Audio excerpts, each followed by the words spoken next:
CFTV1, bonjour, merci de votre présence et de votre confiance. Flash Info RDC.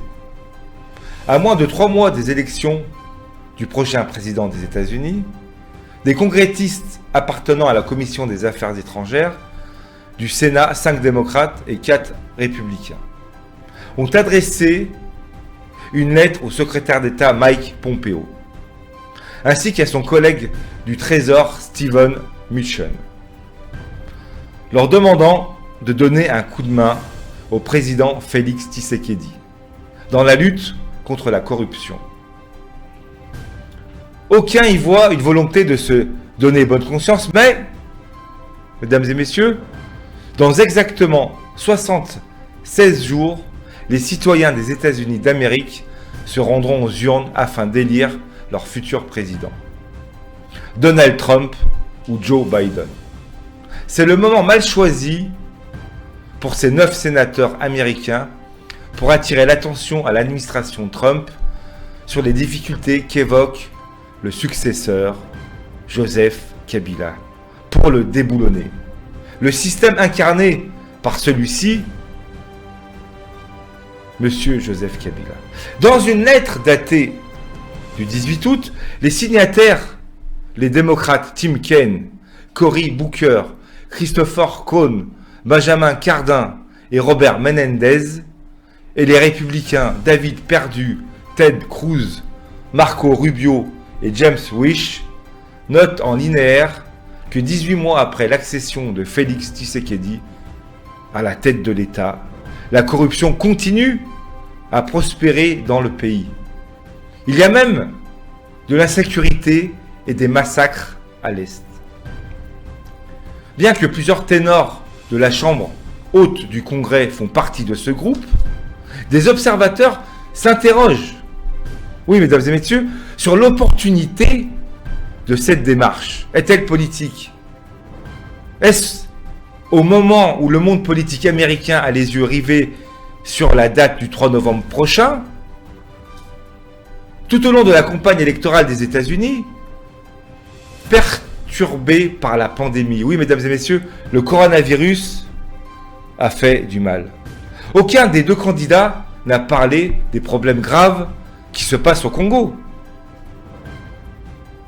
La démarche de ces parlementaires est-elle pour but de se donner bonne conscience face à l'indifférence de Trump vis-à-vis tant du continent noir que du Congo-Kinshasa? Oui, mesdames et messieurs, 18 mois après son investiture, le président Félix Tshisekedi peine à redonner aux institutions leur vocation républicaine. Des institutions fortes, comme disait Barack Obama en juillet 2009 à Accra, au Ghana. 18 mois après, le Congo-Kinshasa ploie encore sous le poids des hommes forts. Oui, mesdames et messieurs, toutes les régies financières et la Banque centrale sont tenues par des hommes et des femmes qui doivent leur succession sociale à l'ex-Rice. Les partisans de celui-ci sont majoritaires, mesdames et messieurs, dans tous les organes délibérants et gouvernants.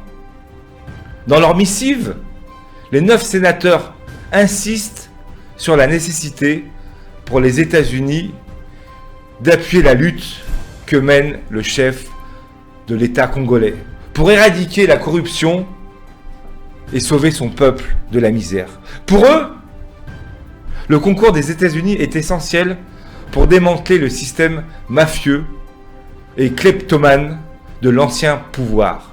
Un système aux allures de pieuvre dont les tentacules continuent à s'agripper sur l'ensemble de l'appareil d'État. Le peuple souffre. Selon ces sénateurs, les États-Unis ont une occasion historique pour aider le Congo-Kinshasa à mener des réformes structurelles destinées à renforcer l'état de droit et la lutte contre la corruption.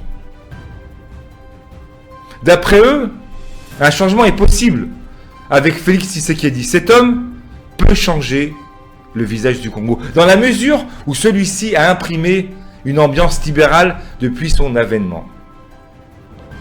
Il faut l'aider afin qu'il tienne ses engagements. Serait-il entendu cet avoir?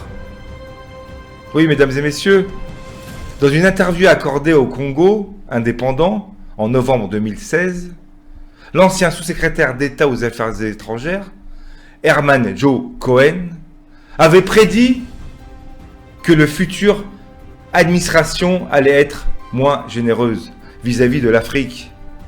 Je cite, « Je ne vois pas de grands changements en perspective. L'Amérique va continuer à appuyer le processus démocratique, la bonne gouvernance et l'éradication des conflits, déclare-t-il. Il n'a pas été démenti.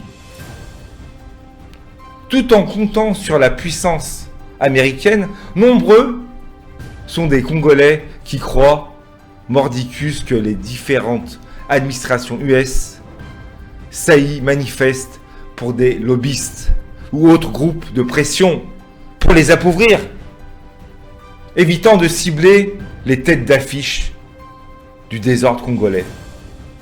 C'est le cas particulièrement des membres de la fratrie Kabila. Oui, mesdames et messieurs, sans en mettre tous les piques-assiettes qui gravitent autour de cet homme, les Congolais ont encore frais en mémoire les révélations faites par Richard Miniter dans le magazine Forbes en août 2014. Selon ce journaliste américain, Kabila aurait une fortune évaluée à 15 milliards de dollars, mesdames et messieurs. Oui, 15 milliards de dollars. Celui-ci serait planqué dans des paradis fiscaux. Que dire de l'enquête sur Panama Papers en avril 2016, dans laquelle Jana Kabila fut épinglée, et du rapport Bloomberg détaillant les sociétés dans lesquelles Kabila et sa famille avaient des participations énormes. Au mois de mars 2019, l'Office du contrôle des avoirs étrangers du département du Trésor US avait annoncé avec fracas le gel des avoirs, notamment de Corneille Nangaa et de son adjoint à la présidence de la CENI, Commission électorale nationale indépendante. Norbert Bazingezi, cette action fait suite à la corruption persistante et permanente de hauts responsables au sein de la Commission électorale nationale indépendante, et n'a pas réussi à faire en sorte que le vote reflète la volonté du peuple congolais. Le peuple congolais est biaisé, déclarait le sous-secrétaire US du Trésor, Sigal Madeker. Et après, rien. Comment ne pas donner raison à ceux qui voient dans ce réveil tardif des congressistes américains une volonté de se donner bonne conscience pour effacer le passé désastreux tout en ménageant les principaux architectes du chaos congolais? L'Amérique doit aider le Congo. Il doit se racheter après le mal qu'il a fait subir au Congo. Le peuple congolais a trop souffert. Il mérite l'aide des États-Unis pour se reconstruire. Sereinement, en tête, Félix Tshisekedi, à moins de 3 mois des élections prochaines, le président des États-Unis, des congressistes, sont là pour l'aider. Ils sont là pour le peuple congolais. J'espère que cela va changer et que Félix Tshisekedi pourra faire en sorte que la corruption baisse et que le peuple ait de quoi survivre dans ce beau pays qui est le Congo. Voilà, mesdames et messieurs, merci d'avoir écouté cette émission. Je vous dis à très bientôt. Au revoir.